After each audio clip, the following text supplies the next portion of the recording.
दोस्तों, पिछले चंद हफ्तों से हमने देखा कि पाकिस्तान और अफगानिस्तान के दरमियान टेंशन तेजी से बढ़ती जा रही है। एक तरफ पाकिस्तान की एयर स्ट्राइक्स और दूसरी तरफ अफगानिस्तान की रिटेलिएटरी अटैक्स। दोनों मुल्कों के दरमियान कम्युनिकेशन गैप और ट्रस्ट डेफिसिट बढ़ रहा है। दोनों ममालिक की सरहदों पर हालात निहायत कशीदा है और इसके नतीजे में न सिर्फ कीमती जानों का ज़िया हो रहा है बल्कि पूरे खित्ते का स्टेबिलिटी भी खतरे में पड़ चुका है। अफसोस ये है कि दोनों तरफ से आवाम, ऑफिशियल्स और मीडिया पर्सन्स सब एक इमोशनल मूड में आ चुके हैं। हर कोई सबक सिखाने की बात कर रहा है। नेशनल प्राइड के जोश में रेशनल थिंकिंग को पीछे छोड़ दिया गया है।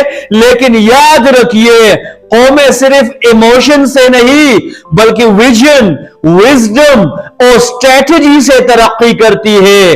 आज जरूरत है कि हम अपनी फॉरेन पॉलिसी को वक्ती रद्द-ए-अमल के बजाय लॉन्ग टर्म पीस प्लान की बुनियाद पर इस्तेमाल करें ताकि हम आने वाले कल के लिए बेहतर रास्ता चुन सके। मैं बतौर पाकिस्तानी अपने मुल्क के लिए दर्द महसूस करता हूं। जब हमारे फौजी सरहदों पर शहीद होते हैं तो दिल धड़क उठता है।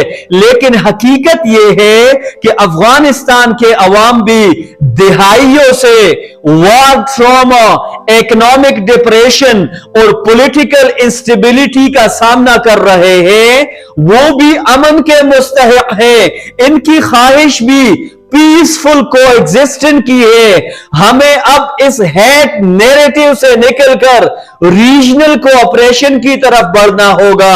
हमें समझना होगा कि अगर हम दोनों ममालिक एक दूसरे के साथ ट्रेड पार्टनरशिप, एनर्जी प्रोजेक्ट्स और बॉर्डर मैनेजमेंट के जरिए काम करें तो हम अपने अवाम के लिए एक विन विन सिचुएशन पैदा कर सकते हैं। अफगानिस्तान को चाहिए कि वो अपनी रिसोर्सेज तालीम, खुराक और एम्प्लॉयमेंट क्रिएशन में लगाए ताकि आने वाली नस्लों को एक बेहतर मुस्तकबिल दिया जा सके।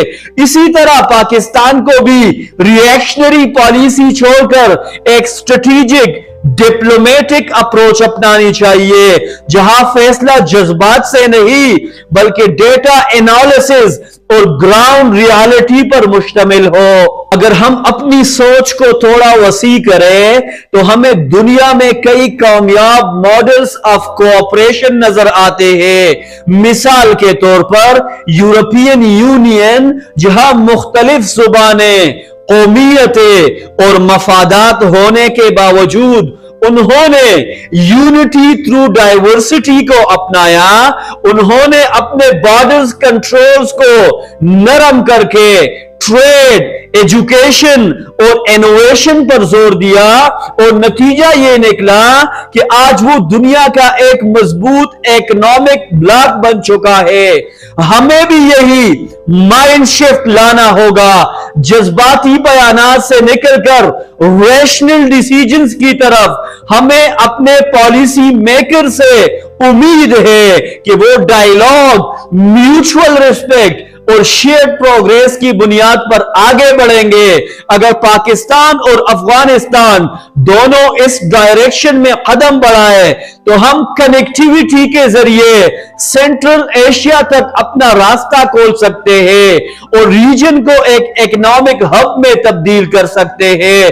दोस्तों, अब फैसला हमारे हाथ में है कि क्या हम आने वाली नस्लों को जंग और नफरत विरासत में देना चाहते हैं या एक प्रोग्रेसिव फ्यूचर जहां तालीम, रोजगार और अमन हो। हमें अपनी ईगो बेस्ड पॉलिटिक्स से निकलकर विजन बेस्ड लीडरशिप की जरूरत है, जिस पर इमरान खान का स्टांस बिल्कुल क्लियर और दो टोक रहा है। इस्लाम हमें यही सिखाता है कि पीस, जस्टिस और यूनिटी ही असल कामयाबी का रास्ता है। ताकतवर वो नहीं जो जंग जीते बल्कि वो कौम है जो पीस बिल्डिंग करे, जो अपने दुश्मन को पार्टनर इन प्रोग्रेस बनाए। लिहाजा हमें अपनी नेशनल इंटरेस्ट को कलेक्टिव मुस्लिम इंटरेस्ट के साथ जोड़ना होगा। हमें सोशल मीडिया प्रोपेगेंडा और हेड कैंपेन के बजाय स्मार्ट डिप्लोमेसी और कंस्ट्रक्टिव डायलॉग अपनाना होगा। अगर हम ये कर लेंगे तो पाकिस्तान और अफगानिस्तान दोनों न सिर्फ खित्ते में बल्कि पूरी दुनिया में अमन, ताउन और तरक्की की एक नई मिसाल बन सकते हैं। अल्लाह हमें वो क्लैरिटी, विजडम और करेज अता फरमाए कि हम जज्बात के बजाय बसीरत से फैसले करें। आमीन।